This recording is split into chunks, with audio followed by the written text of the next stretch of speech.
सोचिए, एक ऐसा देश जहां हर युवा के हाथ में फोन है, आंखों में सपने हैं, लेकिन दिमाग में ना एक कंफ्यूजन भी है।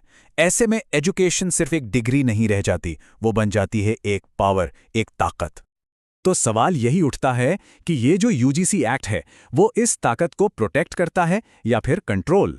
चलिए, आज इसी सवाल की तह तक चलते हैं। तो ठीक है, शुरू करते हैं। सबसे पहले ये समझना जरूरी है कि आखिर यूजीसी एक्ट को बनाया ही क्यों गया था। मतलब इसका ऑफिशियल मकसद क्या था। मान लीजिए एक कॉलेज है, नाम रख लेते हैं आर्यवर्त यूनिवर्सिटी। अब यहां हर स्टूडेंट का कोई ना कोई सपना है। किसी को आईएएस बनना है तो किसी को रिसर्चर। तो यूजीसी एक्ट का काम क्या है? उसका काम यह पक्का करना है कि इस यूनिवर्सिटी की डिग्री की कोई वैल्यू हो, कि यहां जो भी पढ़ाया जा रहा है वो एक सेट स्टैंडर्ड के हिसाब से हो। मतलब एकदम सिंपल भाषा में कहें तो ये कानून स्टूडेंट्स को फेक कॉलेजों के जाल से बचाने के लिए बनाया गया था। तो ये एक्ट ना असल में एक शील्ड की तरह है। ये स्टूडेंट्स को फेक डिग्री से बचाता है। ये पक्का करता है कि अगर दिल्ली में कोई डिग्री मिली है तो चेन्नई में भी उसकी उतनी ही वाली हो। और हाँ, ये कॉलेजों में टीचिंग की क्वालिटी पर भी नजर रखता है। और देखिए, बॉटम लाइन ये है कि अगर ये एक्ट नहीं होता ना, तो शायद हर गली मोहल्ले में एक नई यूनिवर्सिटी खुल जाती और एजुकेशन एक बहुत बड़ा स्कैम बनकर रह जाता। लेकिन कहानी यहां खत्म नहीं होती। जैसा कहते हैं ना, हर सिक्के के दो पहलू होते हैं। तो इस शील्ड में भी कुछ दरारें हैं। अब हम बात करेंगे उन्हीं खामियों की जिनके बारे में अक्सर कोई बात नहीं करता। यहां ना वादा और हकीकत का फर्क बिल्कुल साफ दिखता है। वादा था एक नेशनल स्टैंडर्ड बनाने का, पर हुआ क्या? लोकल जरूरतें और नए आइडियाज दबने लगे। क्वालिटी कंट्रोल के नाम पर सारा का सारा कंट्रोल दिल्ली से होने लगा। और सबसे बड़ी प्रॉब्लम, डिग्री तो मिल रही है, पर क्या उन डिग्री के साथ वो स्किल्स मिल रही हैं जिनसे नौकरी मिले? ये एक बहुत बड़ा सवाल है। और यही इस पूरी बहस का निचोड़ है। ऐसा लगता है कि ये एक्ट सिस्टम को बचाने में इतना बिजी हो गया है कि वो स्टूडेंट की जरूरतें ही भूल गया, जिसके लिए ये पूरा सिस्टम बना है। लेकिन एक मिनट रुकिए। क्या हो अगर हम जवाब ही गलत जगह ढूंढ रहे हों?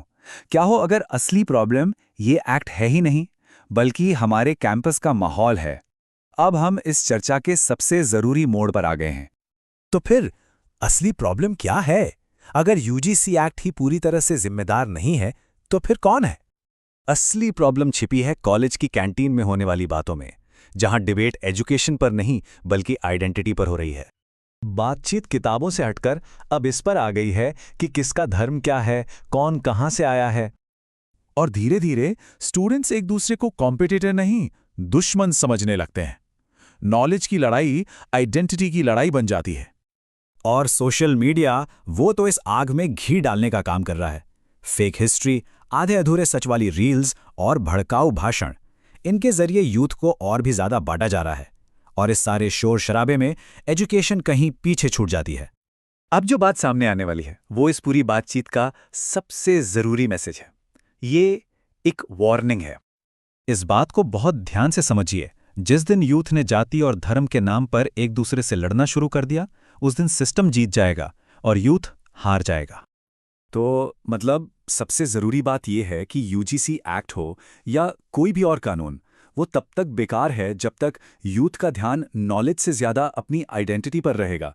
जब समाज में ही बंटवारे की सोच हो तो कोई भी पॉलिसी कामयाब नहीं हो सकती। तो फिर इसका सल्यूशन क्या है? देखिए, सिर्फ कानून बदलने से कुछ नहीं होगा। हमें अपनी सोच बदलनी होगी। रास्ता है सोच बदलने का। एजुकेशन को एक दूसरे के खिलाफ हथियार मत बनाइए, उसे समझदारी का जरिया बनाइए। डिबेट कीजिए, बिल्कुल कीजिए, लेकिन समाज को मत बांटिए। सिर्फ डिग्री नहीं, स्किल्स की भी डिमांड कीजिए। और सबसे जरूरी बात, एक दूसरे से लड़ने के बजाय उस सिस्टम से सवाल कीजिए जो आपस में लड़ा रहा है। देखिए, यूजीसी एक्ट अच्छा या बुरा नहीं है, वो सिर्फ एक टूल है।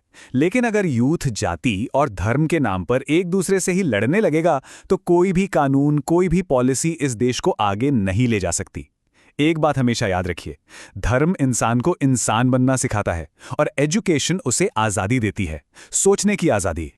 असली बदलाव किसी कानून से नहीं आएगा, वो आएगा उस चुनाव से जो आज के युवा करेंगे। फैसला अब उनके हाथ में है।